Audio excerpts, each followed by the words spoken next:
हे हो बजरंग बली तपसी बनवासी के लीला कहीं से पहला राजा चंद्रबली के दरवाजा पर जब राजा के कुशल समाचार मिलता तब जन्म भूमि जब माता के देखेला महावीर जी राजा के संग में अपना मूर्ति छल करने से खैर चलू जब बनवासी जे कहते बनवासी के वचन के साथ बद गए हो वचन बद गए चलो ठीक महावीर जी के लिए तू कहे चलू चलू जब तक रास्ता में काट में गई है तब तक दिक्कत नहीं है, लेकिन थोड़ा दिल में कल 56 सा तो ऐसे बढ़िया सुनला हमरा ऐसे बढ़िया बड़ा सुंदर से हमरा केली इंद्रासन छे कि हम दुनिया में मुंह देखे नजर काटे दुनिया संसार को हमरा ऐसे बढ़िया केली निकल गई हे हो बाबा है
चलू चलू अपने अछमितपुर जब राजा चंद्रबली के दरवाजा पर चलियो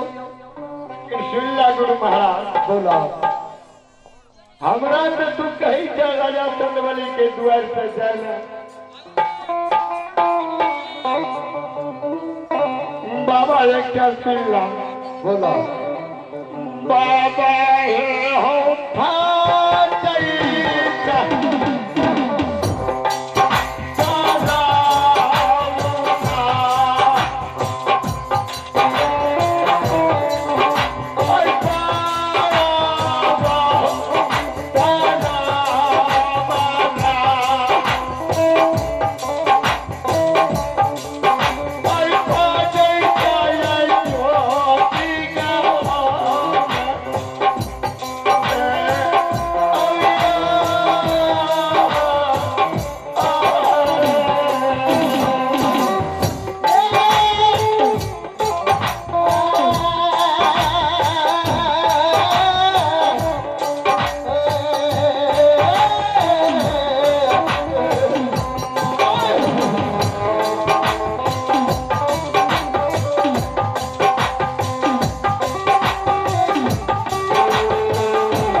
अपने